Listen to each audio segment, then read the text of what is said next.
To learn more and to share your big city fishing adventures, log on to bigcityfishing.com or find us on Facebook. One can't talk about the Niagara River or region and not talk about the city of Niagara Falls, Ontario. With a spectacular view of both the Horseshoe and American Falls, the city of Niagara Falls attracts millions of tourists every year. At one time, it was known as the honeymoon capital of the world. Hop on board the Maid of the Mist and get a close-up view of the falls, or you can take an adventurous tour in the tunnels behind the roaring waters. The city offers a full day of family fun. Clifton Hill is a tourist promenade full of wax museums, haunted houses, and family-themed restaurants. For something a little more adult, there are two major casinos in Niagara Falls, Casino Niagara and Niagara Falls View Casino Resort. Not far from the city, tours of some of the region's many wineries and wine festivals are a fun and educational adventure. There's lots to see and do for all ages in Niagara Falls, Ontario. This week's fishing tip is brought to you by the Fishin' Guy app.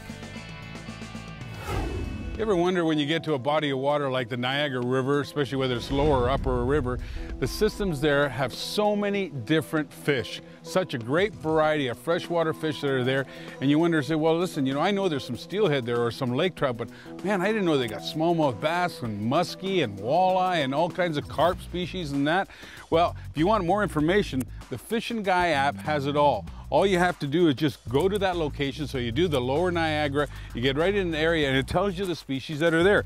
You can flip your phone and, oh, perfect. I can flip through the videos that I want to see, whether it's about a fishing tip, a technique, even the best lures to use. Isn't that awesome? Take a look at this. Pretty simple fishing with bait, because all you're doing is a simple rig from your main braided line like Power Pro over to a 8-pound or 6-pound leader, depending on how finicky the fish are. A good 3-foot lead to just a regular hook here, and the weight, you can see I've got a drop weight about 6 inches. That weight is really what you got to consider. If you're drifting too fast, you're going to have to increase that weight. The lighter the weight, the better the pickups are going to be. But basically, simple fishing. Make sure you have as vertical as possible, but if that line's behind the boat, make sure you're just feeling it. You got to feel that it's bouncing bottom. Those walleye are on the bottom, and so are the smallmouth. Looking for shiners like this, and also for crayfish. So basically, I've got a couple of minnows here. Pretty easy rig. That what you want to do is to put it on, basically just right through the head and snout, bang. Make sure that minnow is lively. If you have a lively minnow, you're going to catch a lot more fish. Carp are a hardy freshwater fish and are a member of the minnow family. Native of Asia, the carp was introduced to North American waters in the 1970s. This is crazy. Sight fishing carp on the fly rod. That is awesome. Nice work too. Thank you, thank you. Okay.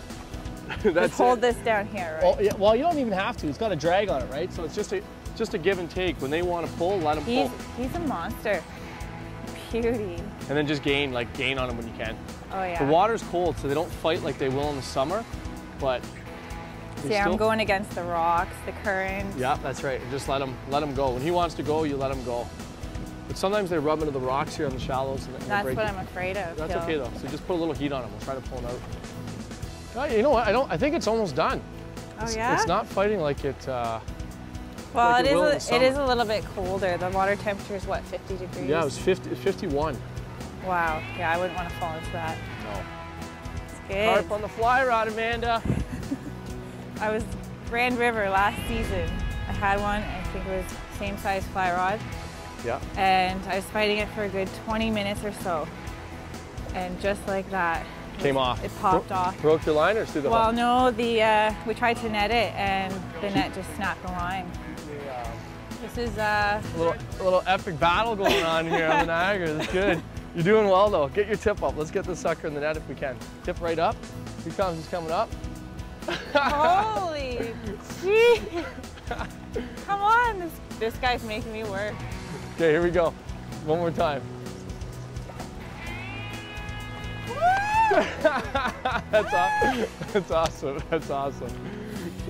Amanda, what do you think? I'm in shock. I'll put it that way. I'm telling you, I've never gotten a carp in. This is your first carp ever? My first carp ever. And you got it on the fly rod? I got it on the fly rod. That's awesome. Let's get this in here. Okay. Show. Wow. That's a big fish. And we the size just of got that about 2 feet offshore. Yeah, we saw them swimming. Whoop. Open up its mouth. There you go. So for anyone that thinks you can't catch carp on a fly rod, that little guy came right over and just scarfed up your fly. What do you think? It's all about the sightseeing. Pull on the line a bit, it will help you. And then go right to the, yeah, that's it. Nice work. And just throw that in the water, flick that in the water. Amanda, what do you think? That is awesome. You know what we should I'm do? stoked. Let's put it in the net and get it some water, and we'll take some pictures of it. What do you We'll think? just revive it a little bit. Here, you ready? Yep. Put it here, and then just lower them into the water, and I'll get the camera for you. That is awesome. Oh, put them right in the water. Heavy. Watch the rods. So they're pretty strong fish. Like they're hardy. Yeah, I was Yeah. gonna ask if they're Yeah, no, they're pretty. resistant to this. So he's got a bit of a sucker mouth. Is that more bottom feeder? Yeah, well, the carp will feed anywhere, but yeah, primarily they root around the rocks, and they go for crayfish and snails and little different types of insect larvae. But they don't have any teeth, so they've got like rubber lips, right? Yeah. So you're not gonna worry about them biting you or anything like that.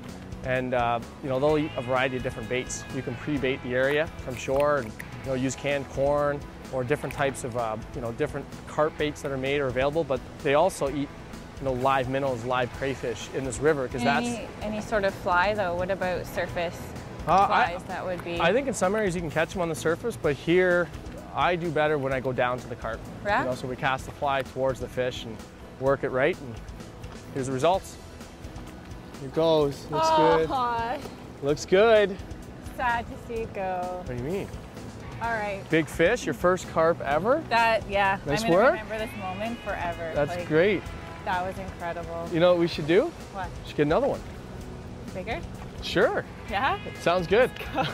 Carp are easily caught from shore and are accessible to most anglers. They can usually be found in urban areas and habitats that are not suitable for other fish species. The person I look up to the most in the fishing world would have to be my uncle. He's got a wealth of knowledge for fishing.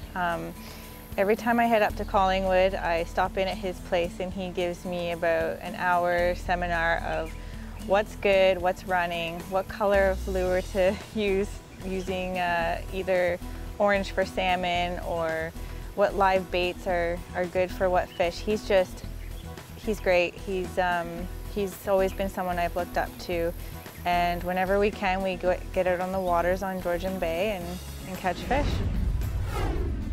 So, look at that. Here he comes. He's up on the, look at the size of that fish.